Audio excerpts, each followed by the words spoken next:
ओम शांति। पिछले वीडियो में हमने 2 फरवरी 1969 की अव्यक्त वाणी का भाग 1 सुना था। तो आज हम इस वीडियो में उसी मुरली को कंटिन्यू करेंगे। तो आइए शुरू करते हैं। कई बच्चों के मन में यह भी प्रश्न है कि न मालूम जो बाप दादा कहते थे कि सभी को साथ में ले जाएंगे, अब वह तो चले गए। लेकिन वह चले गए हैं, मुक्ति धाम में जा नहीं सकते सिवाय बारात व बच्चों के। बारात के बिगर अकेले जा सकते हैं? नहीं, बारात तैयार है। यही सुना है, अब तक की बारात के साथ ही जाएंगे। जब बारात ही सज रही है तो अकेले कैसे जाएंगे? अभी तो सूक्ष्म वतन में ही अव्यक्त रूप से स्थापना का कार्य चलता रहेगा। जब तक स्थापना का कार्य समाप्त नहीं हुआ है, तब तक बिना कार्य सफल किए घर नहीं लौटेंगे। साथ ही चलेंगे। और फिर चलने के बाद क्या करेंगे? मालूम है क्या करेंगे? साथ चलेंगे और साथ रहेंगे। फिर साथ साथ ही सृष्टि पर आएंगे। आप बच्चों को जो गीत है, कभी भी हाथ और साथ न छूटे, तो बच्चों का भी वादा है, तो आपका भी वादा है। बाप अपने वादे में बदल नहीं सकते। और भी प्रश्न है, यूं तो समय प्रति समय सब स्पष्ट होता ही जाएगा। कईयों के मन में यह भी है ना कि न मालूम जन्म होगा व क्या होगा। जन्म होगा जैसे आपकी मम्मा का जन्म हुआ वैसे होगा। आप बच्चों को विवेक क्या कहता है? ड्रामा की भावी को देख समझ सकते हो, थोड़ा थोड़ा देख सकते हो। जब आप लोग सबको कहते हैं कि हम त्रिकालदर्शी बाप के बच्चे हैं, तो आने वाले काल को नहीं जानते हो। आपके मन के विवेक अनुसार क्या होना चाहिए? अव्यक्त स्थिति में स्थित होकर हाँ व ना कहो तो जवाब निकल आएगा। इस रीति से बाप दादा ने 2-4 से पूछा। बहुत करके सभी का यही विचार था कि क्या होगा या नहीं होगा। आज ही उत्तर चाहते हो या बाद में? हलचल तो नहीं मच रही है। यह भी एक खेल रचा जाता है। छोटे छोटे बच्चे तालाब में पत्थर मारकर उनकी लहरों से खेलते हैं, तो यह भी एक खेल है। बाप तुम सभी के विचार सागर में प्रश्नों के पत्थर फेंक कर तुम्हारी बुद्धि रूपी सागर में लहर उत्पन्न कर रहे हैं। उनकी लहरों का खेल बाप दादा देख रहे हैं। अभी आप सबके साथ ही अव्यक्त रूप से स्थापना के कार्य में लगे रहेंगे। जब तक स्थापना का पाठ है, तब तक अव्यक्त रूप से आप सभी के साथ ही हैं। समझ गए? वतन में मम्मा का भी इमर्ज किया था। पता है क्या बात चली? जैसे साकार रूप में साकार वतन में मम्मा बोलती थी कि बाबा आप बैठे रहिए, हम सभी काम कर लेंगे। इसी रीति से वतन में भी यही कहा है कि हम सभी कार्य स्थापन के लिए जो करना है वह करेंगे। आप बच्चों के साथ ही बच्चों को बहलाते रहिए। ऐसे ही साकार में कहती थी। वही वतन में रूह रूहान चली। आप सभी के मन में तो होगा ही कि हमारी मम्मा कहाँ गई। अभी वह राज इस समय स्पष्ट करने का नहीं है। कुछ समय के बाद सुनाएंगे कि वह कहाँ और क्या कर रही हैं। स्थापना के कार्य में भी मददगार हैं, लेकिन भिन्न नाम रूप से। अच्छा, अब तो टाइम हो गया। आज वतन में दूर से ही सवेरे में खुशबू आ रही थी। देख रहे थे कैसे स्नेह से चीजें बना रहे हैं। दादी जी से आपने देखा, भंडारे में चक्कर लगाया। चीज़ों की खुशबू नहीं, स्नेह की खुशबू आ रही थी।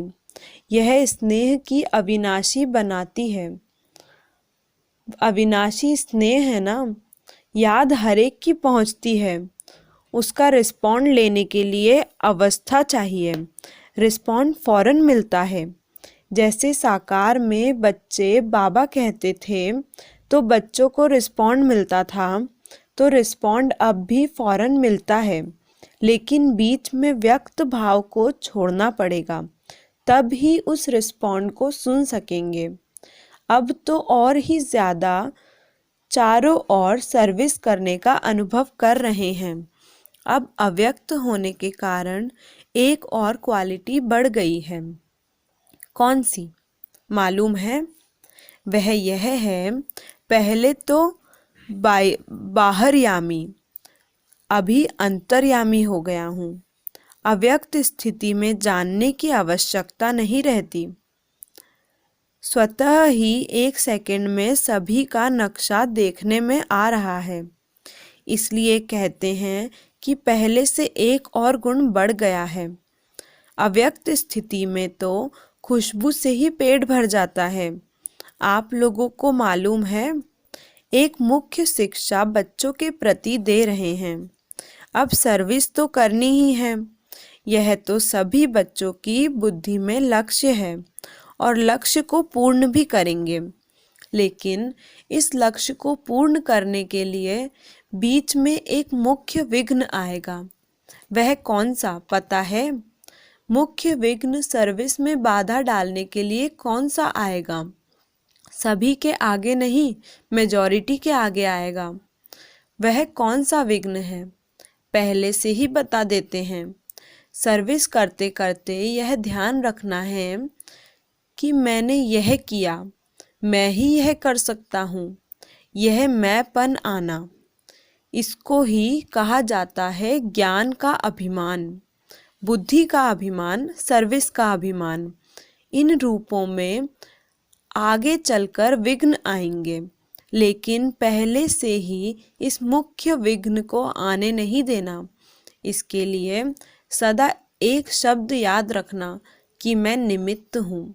निमित्त बनने से ही निराकारी, निरहंकारी और नम्रचित्त निःसंकल्प अवस्था में रह सकते हैं। अगर मैंने किया, मैं आया, तो मालूम है क्या होगा? जैसे निमित्त बनने से निराकारी, निरहंकारी, निसंकल्प स्थिति होती है, वैसे ही मैं आने से मगरूरी, मुरझाइश, मायूसी आ जाएगी। उसकी फिर रिजल्ट क्या होगी? आखिरीन अंत में उसकी रिजल्ट यही होगी कि चलते चलते जीते हुए भी मर जाते हैं। इसलिए इस मुख्य शिक्षा को हमेशा साथ रखना कि मैं निमित्त हूँ।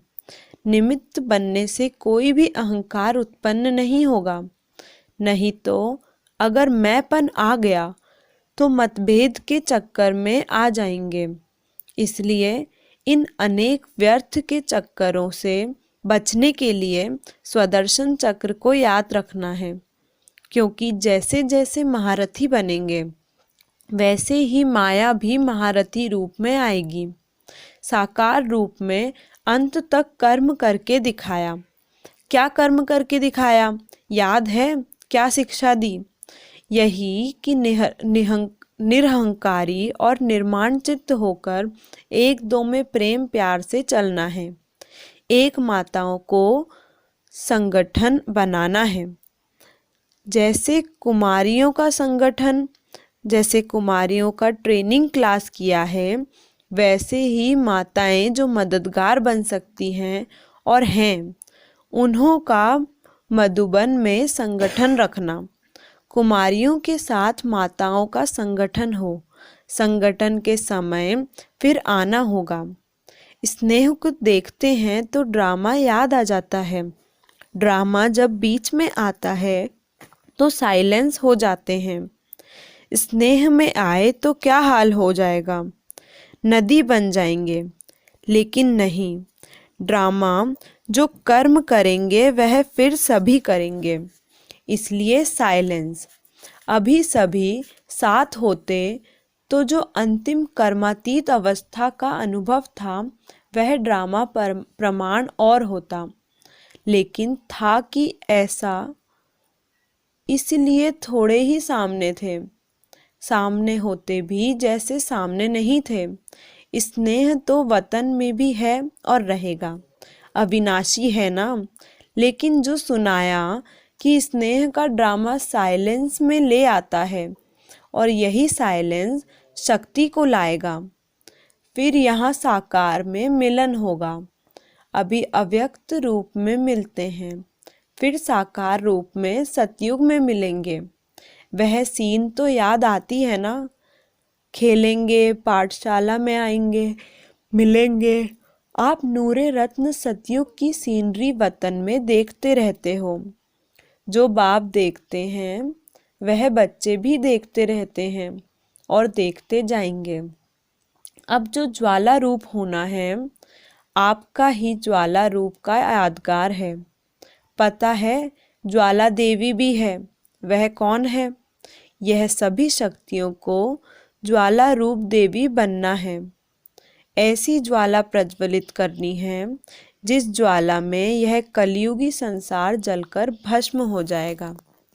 अच्छा, विदाई के समय बाप दादा बोले, सभी सेंटर्स के अव्यक्त स्थिति में स्थित हुए नूरे रत्नों को बाप व दादा का अव्यक्त याद प्यार स्वीकार हो।